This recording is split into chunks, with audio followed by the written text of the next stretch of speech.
Welcome to Dr. Roger and Friends, the bright side of longevity, hosted by three Ps in a podcast, Doc Roger, Teresa, and Danielle.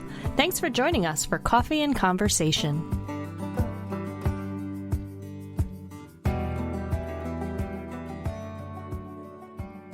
So, one of my favorite quotes is at least attributed often to Einstein, and that is, there are only two ways to live your life. One is as though nothing is a miracle, and the other is though everything is a miracle. I love that, don't you?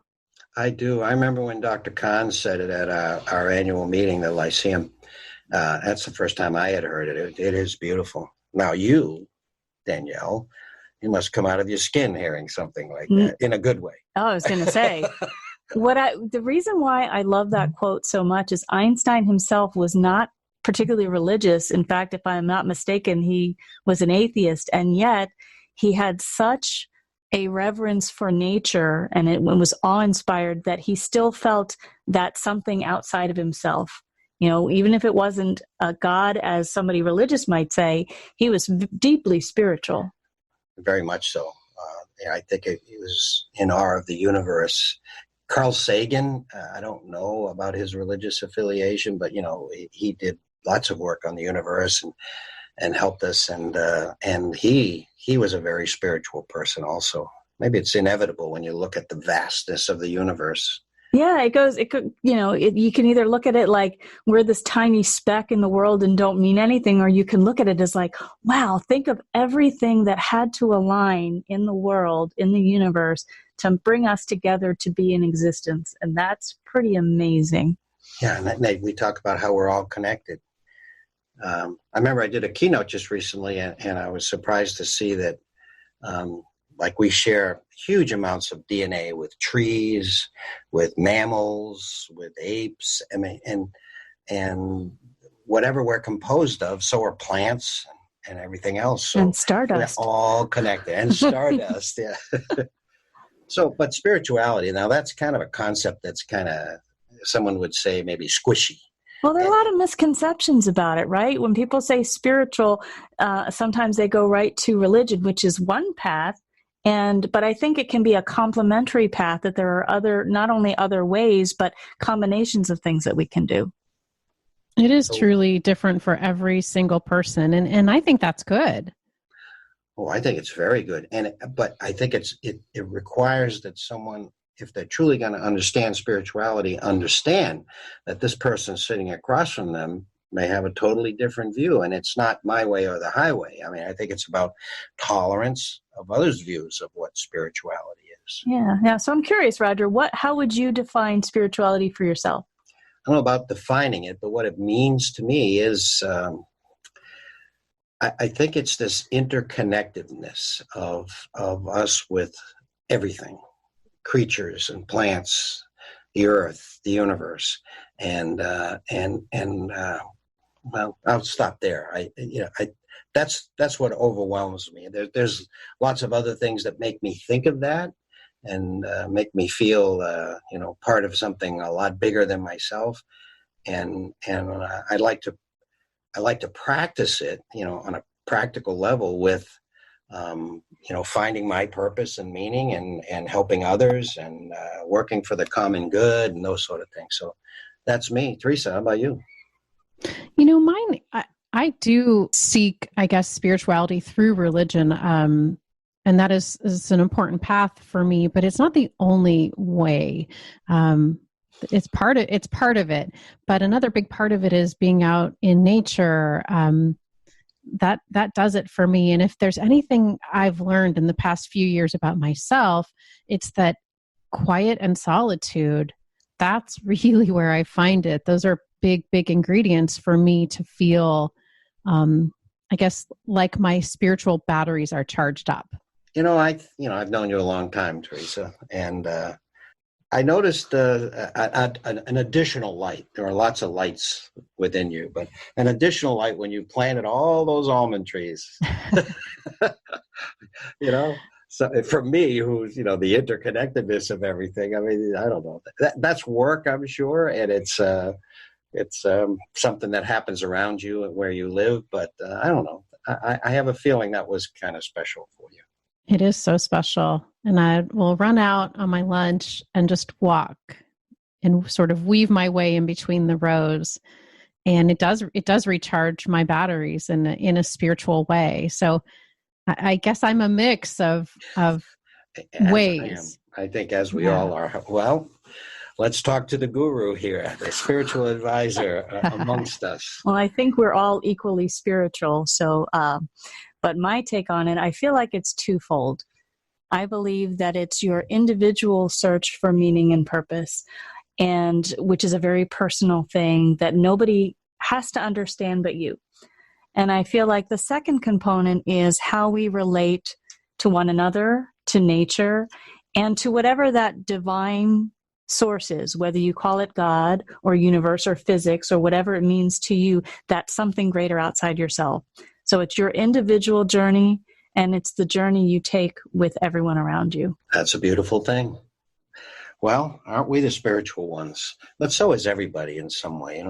Maybe we just don't think about it enough, or take the time to be present, because I really think you have to be present to fully appreciate spirituality. We don't. We're overscheduled. We're over busy. We're overstressed. We're over so many things. Overweight. We could just keep going. And I think those are symptoms of not focusing on our spiritual selves and getting those spiritual batteries recharged. I've heard people say they seek it in music, or as you with nature. They seek it with children or with animals. We know that someone with a dog, their blood pressure is down, their stress level's down, their cortisol level is down. But it's just such a wide topic, but it's so important. Here's the interesting thing about what you just said.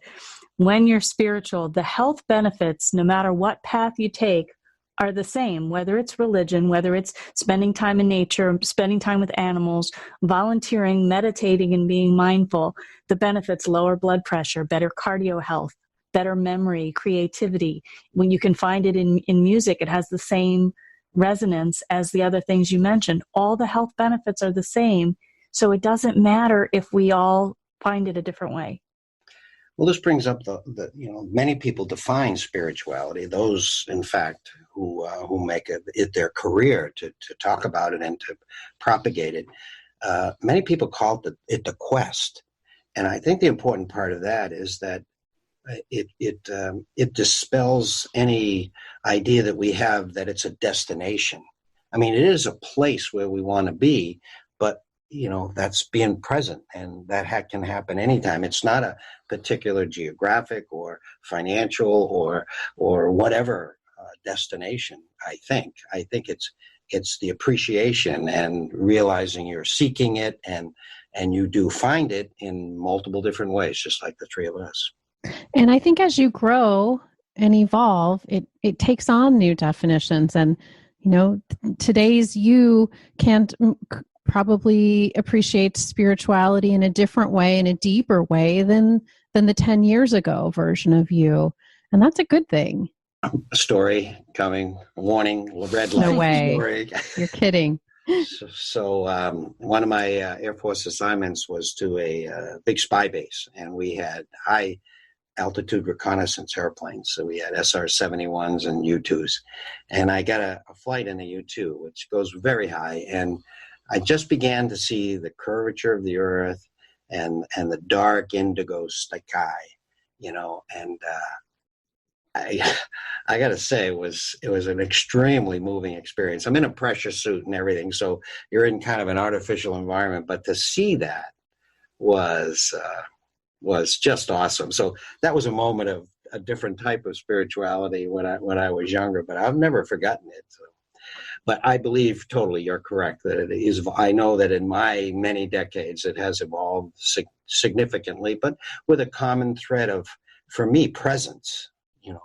Being in the present, being not with a racing mind or chattering mind or with technology or something distracting me, but it is being here in this moment and appreciate whatever it is. I had a friend who was a prisoner in Vietnam for 7 years and was in solitary a lot. And he was able to stay healthy, optimistic, and to make it through where many didn't, because he projected himself somewhere else, but oddly enough, he was present in that other place, not so much present in the horrid part of where he was. And then occasionally he was present with his buddy the cockroach, who he named, and and they were friends. That makes me think of Viktor Frankl in Man's Search for Meaning, where he's, of course, in a concentration camp. People are dying all around him, and yet they're starving, and they could stop and appreciate the beauty of a sunset. I think that's where it's at. I think it's, life isn't always going to be good to you. It's not always going to be pretty. You're not going to see indigo skies or almond trees or whatever all the time, and but yet you still can be very spiritual to really charge your batteries. Another misconception about spirituality, when people find it and they have that rush of like everything is great in the world and they're super happy and they want to stay that way forever. And those who are deeply spiritual realize you're not going to stay in that state. And so when things are in flux, spirituality helps keep your whole core in check. And I think that misconception is when you find it that you're going to be just in that joyous, but it's recognizing you're going to have situations that are going to require some resilience. Dr. Kahn, I think it was, that said he wrote the book on successful aging, and if he wrote another chapter, it would be on spirituality. And at first, I kind of scratched my head. I said, that's a little squishy, because I had a misconception of what it is. But to me, it is an absolute necessity. It's one of the major 4 components, along with physical, social, and intellectual.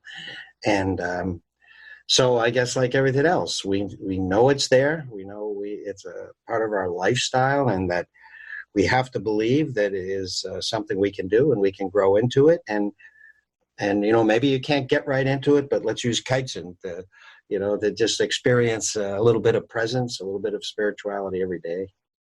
That's right. No matter our circumstances, try to see the miracles in this moment.